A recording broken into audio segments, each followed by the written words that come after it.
大家好，欢迎来到 K 线西游战法频道，订阅我的频道，读懂 K 线背后的秘密。今天是北京时间2022年10月17日晚间19点06分，在这里呢为大家解读比特币的行情。首先呢，我们还是看一下外围市场的表现啊。道琼斯工业指数主联呢，在本周一，也就是今天出现了继续的反弹，这个反弹幅度接近1%，意味着今晚美股道指本身呢将会有一个高开的动作。那这轮反弹呢，我们看到啊，下跌的过程当中，它走了2轮半的周线级别下跌西游，然后周线级别反弹，然后再周线级别下跌，周线级别下跌之后，我们有一个 K 线西游战法时间级别切换、方向切换的一个原理所在。所以呢，这段行情啊，一直以来我们都是看多的，但是由于2个利空消息，一个是非农的消息落地啊，一个是 CPI 的消息落地，都引发了美股的下跌啊。美股现在已经是脆弱不堪，有一点点风吹草动呢，就会引发美股下跌。但是上周四啊，我们经过判断啊，在它不断接近低点啊前低的这个位置上附近的时候，它大概率会有反弹。所以呢，上周四的时候，我们看到了一个大奇迹日。大奇迹日之后，道指重新回到下跌的过程当中，我们认为啊，我们给出了一个判断啊，最近一段行情当中，道指会出现一个震荡啊。果不其然啊，在周一开盘之后，道指的盘前合约出现了一个拉升的动作啊。那么这样的拉升动作啊，也就是道指在盘前的拉升动作呢，影响了比特币的行情。那么我们在今天看到了比特币的价格有所复苏啊，并且不断的在接近2万点的整数关口。那么最近一段时间以来呢，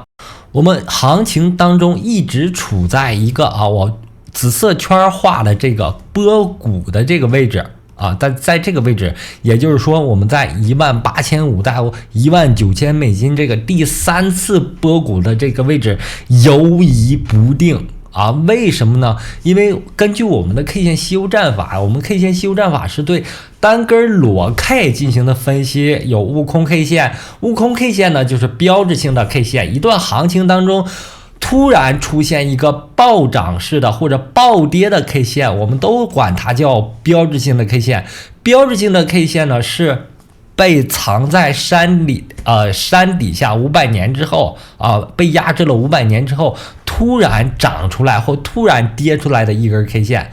那么悟空 K 线之后呢，就是八戒 K 线、沙僧 K 线、唐僧 K 线。那同理可证的是啊，江的4次波谷也有这种现象。所以呢，我们看到第一次波谷啊，从3万点跌到17605，这个波谷呢走得非常突然。第二个波谷呢就清晰淡定，就像我们老猪的猪八戒的行为似的，清晰淡定。那第3次波谷呢，我们看到啊，游移不定，摇摆不定，也就代表了我们的人生。那么最终的行情会走出第4次波谷。所以呢，第3次波谷的时候，我们非常痛苦的经历了从9月19号到10月啊，今天是17号啊，接近1个月的时间都在这里面来回的震荡，非常焦灼，令人焦灼不堪。但是行情走到这里呢，第3次波谷它已经形成了什么呢？一个收敛型的结构。这个收敛结构呢，我们可以认为是什么呢？可以认为是横有多长，竖有多高。那么在接近焦点的这个位置上呢，是容易发生变盘的位置。所以呢，一直以来，虽然我们经历了18、161这个点位快速下行，又反弹上来啊，反复的让人对这个下跌很恐惧，但行情呢，我认为在接近焦点的这个位置上会有一定的复苏，并且这个复苏呢，有可能是相对来说较大的复苏。因为本月啊，毕竟是比特币月啊，我们走到这里10月17号了，相当不容易，一直处在震荡当中。但是10月底了啊，这13天行情当中，我认为反弹很快就会出现了，并且在这个焦点之前，我们看到了这个焦点位现在显示的是10月23号，就是在10月23号之前，我们还有6天时间到10月23号，在这个之前呢，大的反弹很可能会来到，并且呢，我们给出了一个非常明确的目标位，这个目标位是在21500美金。怎么来的呢？就是因为前面5月份波峰连线连过来的。啊，在21500形成了一个压力位。那么我们看到这一轮反弹啊，第一轮的它的反弹幅度是43%，第二轮反弹呢是23%，那么第三轮反弹可能弱势一些，这个无所谓啊，大概位置可能会在21500到22000美金这个附近。啊，这个附近有人说了，我21500开始做空啊，会不会担心会被爆仓呢？那这个可能会爆仓啊，也可能不爆仓。你要控制的是啊，因为行情是变化的，没有人能够绝对预测到啊行情最终的某一个波峰啊，某一个波谷，这个不可能预测的非常准确。但是我们有一个概念，就是在这个位置上啊拉过来之后，一定会回打下去，形成第四次波谷。所以呢，在这种行情下，我们不确定的行情下，不确定的是行情，确定的是你自己，你可以做的也是你自己。所以呢，在这个位置我给出来的明确的位置上啊，你要合理的控制自己的仓位，合理的控制自己的倍数啊。行情当中就这几点嘛，一个是趋势，下行趋势，位置呢我给你了一个好的位置，那么最后呢就是控制你的仓位，控制你的倍数，不让它爆仓啊。低的仓位，低的倍数啊，分布式进场啊，能够最大概率的抓住行情本身的趋势，抓住好的位置，最终呢获得什么呢？获得趋势上的利润。我们之前就说了，这轮行情低点，比特币的低点是在10500美金附近，所以呢，这轮行情无论它怎样波动，都不会脱离它的整体框架。那么什么是整体框架呢？在上方我们看到了，上方它有一个红色的收敛三角形，这个红色收敛三角形运行过程当中偶尔脱离，但无所谓啊，偶尔脱离之后，它最终呢回到这个红色的收敛三角形当中。那么本轮行情也是，它目前处在这个黄色的大型收敛三角形当中，最终呢无论它是脱离与否也好，最终呢会回到这个收敛三角形当中。所以呢，如果行情到达我给出的目标位啊21500美金附近，在这里呢一定是要有仓位的。那随着拉升呢，你再把这个仓位逐渐加多一些，我们指的是空仓啊，这就相当于在多单行情当中啊，在低位补仓啊，在低位补仓。那你做空呢，就是在高位啊，在高位不断的去补仓啊，那最终呢平摊你的成本，平摊你空单的成本啊，道理是相同的。我们有一个大的目标啊，这个大的目标就是10500美金附近啊，这是我们最终能够吃肉的一个点位啊。在上方行情当中，在4-5万美金的时候，我就给出了这个点位，因为这个点位呢是通过长期观察，每轮比特币的行情都会有85%的最大跌幅，所以呢。今年的最高点是69000美金乘以0.15啊，最终得到行情的低点是在10500美金附近。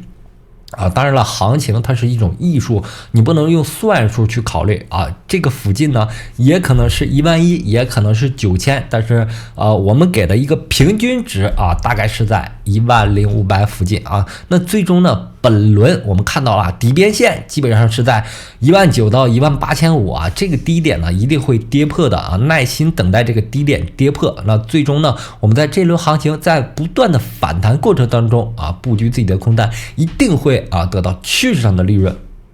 然后说一下以太啊，以太今天虽然反弹过了1300点，但是它在对比比特币的这个交易对上依然处在一个非常重要的压力位上。那么我们看到了周线级别以太坊已经出现了标志性的悟空阴线啊，这是针对以太坊对比特币的交易对上来说的已经出现了周线级别的悟空阴线。那么接下来它会走八戒阴线、沙僧阴线和唐僧阴线，最终呢一轮周线级别下跌吸油会引发以太坊的加速下跌。所以呢，以太坊虽然出现了一定的反弹，但它仅仅是因为比特币的上涨带动起来的啊，它还是很好的做空标的。那么在日线级别，以太坊对标USDT 的这个交易对上呢，我们看到啊，它处在一个箱体的运行过程当中啊，这个箱体的范围是1350到1250这个区间，形成了一个日线级别的箱体。那么上方存在3重阻力呢，分别是一个5月份波峰连线啊，在1450美金形成了一个阻力。那么上方还有144日均线和169日均线。那么这3座大山呢，分别对以太坊构成了一个压力。所以呢，我们布局以太坊的空单时间呢，是在它突破但是遇阻的情况下啊，去进行这个布空。那么具体的点位呢，我认为是在1550美金附近啊，在这个位置上，如果发生突破到达这个位置啊，可以进场空单。毕竟是比特币月啊，它还是容易出现一定的反弹的。但是以太坊对比特币的交易对啊，已经处于非常弱势的情况下啊，以太坊呢本身就是一个好的做空标的。那么刚刚上新币安的POLYX 这个币种呢，我们发现了一个奇怪的现象啊，就是币安网和火币网的价格出现了一个价差啊，火币网上价格是 0.34， 那么目前币安网上是 0.47。这种情况下呢，我认为它不适合去搬砖，因为火币网现在没有办法提币啊，只适合我认为在币安网上做一下它的行情就行啊。目前那个山寨币的市场啊，热点非常稀少。我们看到最近几天呢，都是有个别币种出现轮动上涨，突然上涨。那么对于 POLYX 这个币种来说啊，它是刚刚上新币安形成了一个眼球效应，一个热点效应。那么它的上涨呢，我们认为啊，如果行情继续下去啊，你要观察小日线，它可能有一个小日线的上涨细游。那么我们目前做的就是它小日线的上涨细游，小日线上涨细游结束之后，我们再把它打到4小时级别。4小时级别呢，你要找的一个支撑位啊，这个支撑位呢，目前我们看到是在这个 0.45 附近啊 ,0.45 附近有一个支撑，如果跌破支撑呢，迅速离场。因为很多新币种啊，在上线之后啊，庄家拥有最大量的筹码，它和股票不同啊，股票还有一个打散的机制。那么在这个数字货币市场，它没有这个打散机制，直接上线二级市场之后，上线新平台之后，庄家手里面甚至是项目方手里面，他拥有最海量的筹码，所以呢，他想拉多高拉多高啊，想砸多深砸多深。大多数情况下呢，开盘就会出现一个高点。那像现在这种行情下呀，因为是熊市，所以呢，它目前是一个亮点啊，上新上币安是一个亮点。但是呢，无论什么样的亮点呢，你都要在行情当中设置一个止损位啊。但是呢，也要保持一个参与的热情，毕竟它有这么大幅的波动啊，它还有可能机会形成小日线级别上涨细游、4小时级别上涨细游，甚至是日线上涨细游，都是有可能的。但是这一波的上涨呢，你一定要抓住一个时间级别切换方向切换的一个原理所在。如果发现跌破你的一个利润点的话，立即止损出局。那么我们今天看到了火币的全系列啊，都形成了一个什么呢？我们之前讲过的叫浪子回头。怎么构建出这样的形态呢？我们看一下 HT 就知道了啊，它形成了一个收敛动作，收敛之后跌破了这个收敛三角形的焦点，在焦点附近假突破之后跌破之后呢反弹上来，那么前高附近呢就构成了它的一个压力位，只有突破前高呢才会继续上行。同时呢，我们通过 K 线西游战法的这个西游战法可以看到，悟空阳线、八戒阳线、沙僧阳线、唐僧阳线，日线级别唐僧阳线走出来之后呢，它就会走4小时级别下跌。所以呢，它是符合规律的但是形成高点之后，我们一定要注意前高附近会有一定的压力，只有回踩下来之后，我们才可以在这个低点这个 6.5 美金附近做它的第三次的一个上涨行情。我们看到了它总会玩这种结构快速拉升之后缓跌之后急拉接近前高附近下杀下来，再接近这个低点啊，在接近低点的时候再拉升上来，最终呢反复对这个下跌形成的缺口进行回补，形成收敛啊，才有可能完成突破啊，才有可能完成突破。所以呢，这个位置追是不可以追的啊，这个位置追容易走什么行情呢？容易走一个左低右高的一个诱多啊，诱多之后下杀。所以呢，接近前高的位置啊，一定不是追击的位置，大家一定要注意啊。那么好，今天的节目就到这里。对我 K 线西游战法感兴趣的朋友，可以在当当网、淘宝网上购买我的这本 K 线西游战法同名书籍。那么在这里非常感谢大家一直以来的支持和关注，希望大家能够订阅我的 Telegram 群 VIP 群啊，同时呢订阅我的频道，感谢大家，再见。